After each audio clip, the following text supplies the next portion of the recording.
start ni. Dah start dah? Okey, Assalamualaikum. Hari ini kita akan membincangkan topik yang agak menarik, iaitu Al-Quran dan tumbuh-tumbuhan. Apa kena mengena Al-Quran dan tumbuh-tumbuhan? Secara umumnya kita ketahui tumbuh-tumbuhan ini memberi kita oksigen dan makanan dalam bentuk bijirin, buah-buahan, sayur-sayuran. Lepas tu, tumbuhan ini membantu ekosistem kita kan, mengelak banjir, tanah runtuh dan sebagainya. Apa kena mengena Al-Quran dengan tumbuh-tumbuhan? Nak tahu? Stay tune.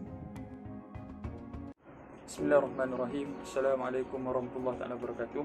InsyaAllah saya akan ceritakan tentang apakah kepentingan manusia terhadap haiwan dan tumbuh-tumbuhan.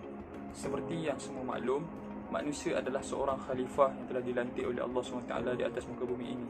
Oleh itu manusia telah diberikan amanah untuk mengurus dan mentadbir seluruh makhluk yang ada di muka bumi ini.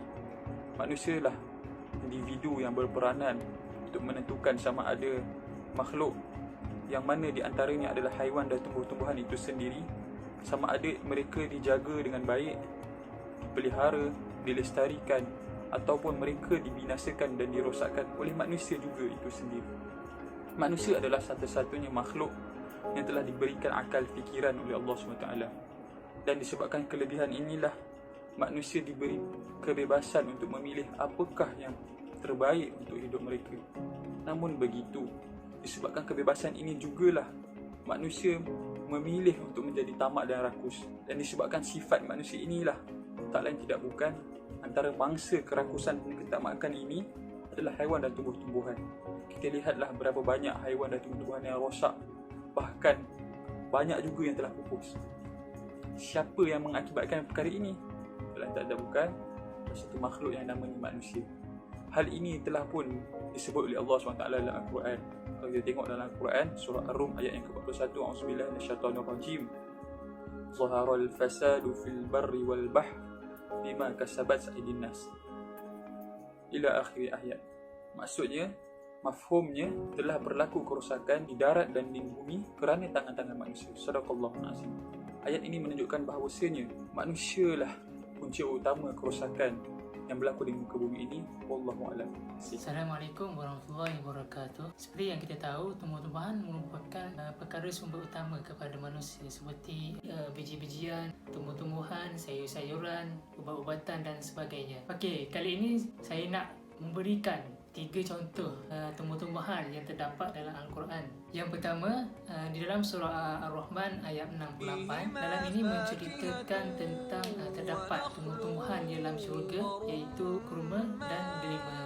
Yang kedua pula, dalam surah Al-Baqarah ayat 31 menceritakan rumput. Apa fungsi rumput ini? Kalau kita fikirkan, manusia perlu juga makan daging untuk menambah protein. Jadinya, kita perlu perhati apa yang dimakan oleh binatang ternakan tersebut, seperti lembu. Oleh itu, kita perlulah menanam rumput bagi memberi makan kepada haiwan ternakan kita supaya zat dapat dipenuhi oleh haiwan tersebut. Yang ketiga dan yang terakhir, dalam suratul Waqiah ayat 28 menceritakan tentang pokok bidara. Seperti yang kita tahu, pokok bidara ini mempunyai banyak khasiat dan kebaikannya. Sebenarnya banyak lagi contoh-contoh yang terdapat dalam Al-Quran tentang tumbuh-tumbuhan. Tapi kali ini saya memberikan 3 contoh saja untuk dikongsi kepada semua. Itu saja daripada saya. Sekian, terima kasih. Assalamualaikum warahmatullahi wabarakatuh. Peranan dan sumbangan tumbuh-tumbuhan dalam kehidupan manusia. Tumbuhan-tumbuhan mempunyai peranan yang sangat penting dalam kehidupan manusia. Dalam Al-Quran terdapat ayat-ayat yang menyatakan tentang peranan tumbuhan-tumbuhan, antaranya sebagai pembekal makanan, seperti dinyatakan oleh dalam firman-Nya di dalam surah Al-Mu'minun ayat 18 dan 19. Selain itu, apakah peranan tumbuhan kepada hidupan lain? Tumbuhan seperti pokok mengeluarkan oksigen untuk sistem pernafasan manusia dan haiwan.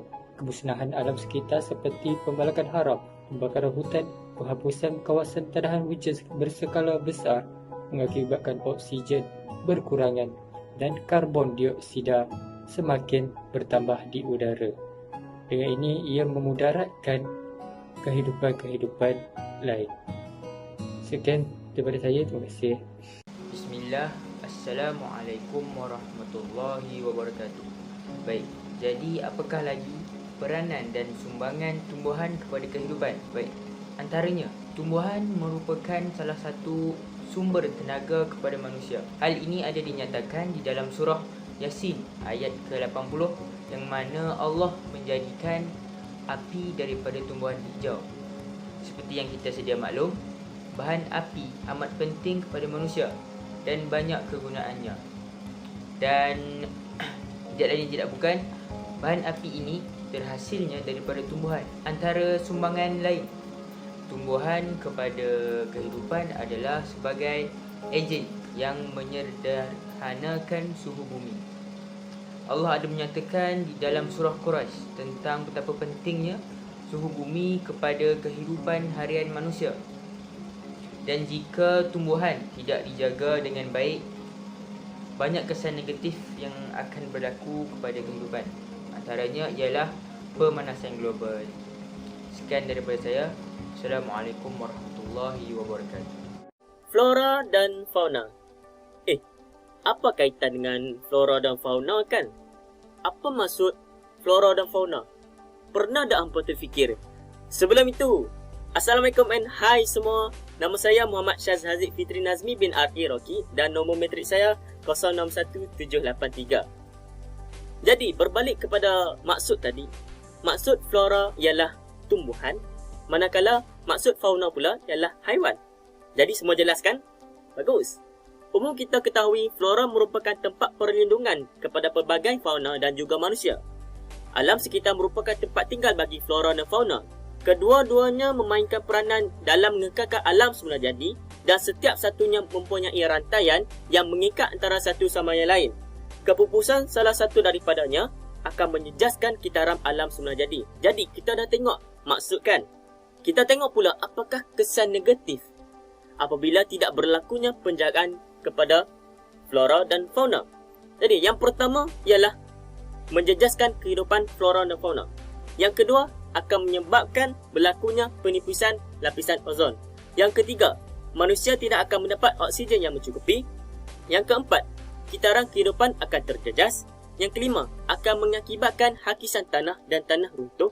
Yang keenam, mencacatkan pemandangan alam.